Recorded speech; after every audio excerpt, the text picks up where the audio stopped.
हाँ, ये तो बड़ा खतरनाक प्रश्न है भाई। किसी ने आज तक तो किसी ने पूछा ही नहीं है प्रश्न।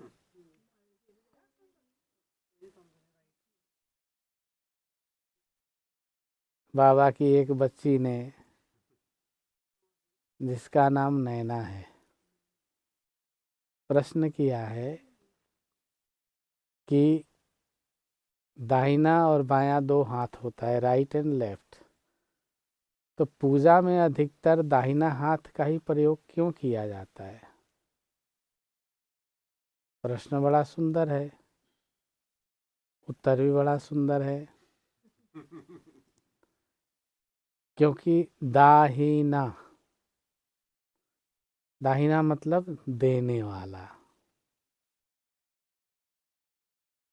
बायां, बाम, दाहिना और बायां, बायां मतलब खोने वाला।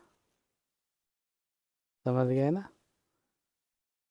तो इस प्रकार से जो देने वाला है वो भगवान के संपर्क में रहे तो अच्छा है, और जो गंवाने वाला है वो संपर्क में रहेगा, जितना मिलेगा उतना सब श्री राधे। एक तो ये हो गया। दूसरा ये है कि बहुत से लोग लेफ्ट हैंडी बोलते हैं उनको अंग्रेजी में, और अपने यहाँ बायां हाथ बईहाथा बोलते हैं उसको, बईहाथा। तो बहुत से लोग बाएं हाथ से सारा लिखते हैं, खाते भी हैं, सब काम करते हैं, और उसके हिसाब से मैं ऐसा मानता हूँ कि हाथ चाहे दाहिना हो चाहे बायां हो, भगवान तक पहुँचना चाहिए, और चाहे दायां पहुँच जाए चाहे बायां पहुँच जाए, भगवान तक जो भी पहुँचेगा भगवान उसको पकड़ लेंगे, छोड़ेंगे नहीं। चाहे बायां हो चाहे दाहिना हो, ऐसा भाव, ज़्यादा इसमें उलझना नहीं चाहिए। भगवान हमारी श्रद्धा को स्वीकार करते हैं, हमारे भक्ति को स्वीकार करते हैं, और भगवान कर्म कांड को भी स्वीकार करते हैं। तो अगर बायां ही चलता है तो बायां चलाओ, कोई बात नहीं है। अब दुनिया में, हमारे यहाँ के देश में गाड़ी में दाहिने तरफ बैठते हैं, यूरोप में चले जाए उधर बाएं तरफ बैठते हैं। गाड़ी तो चल ही रही है। हाँ, गाड़ी तो चाहे बाएं बैठ के चला लो चाहे दाएं बैठ के चला लो, गाड़ी तो चल रही है। ऐसे ही चाहे बाएं से कर लो चाहे दाएं से कर लो, भगवान के तरफ बढ़ते रहो।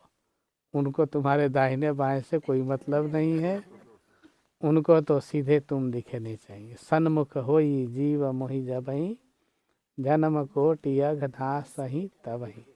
भगवान ने नहीं कहा कि बायां होई जीव मोहि जबहि या दाहिने होई जीव मोहि जबहि, ना, उन्होंने कहा सन्मुख, अर्थात सामने।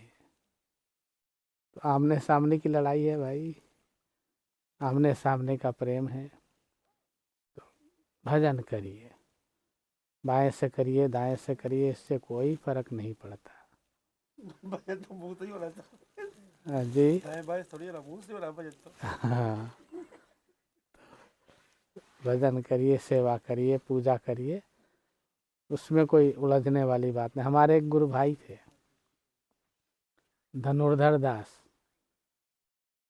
वो बाएं हाथ से करते थे, और शिव जी पे जल चढ़ाए तो बड़ा मुश्किल, उनको एक बाएं हाथ को पीछे बांध के जाते थे मंदिर में, ऐसे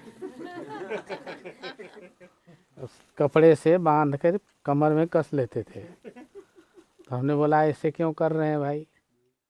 बोले अरे मंदिर में जाएंगे सब मुश्किल कर देते हैं, हमारा मन अस्थिर हो जाता है, और जिसको देखो वही बोलने लगता है, बाएं हाथ क्यों लगाए, बाएं हाथ क्यों लगाए।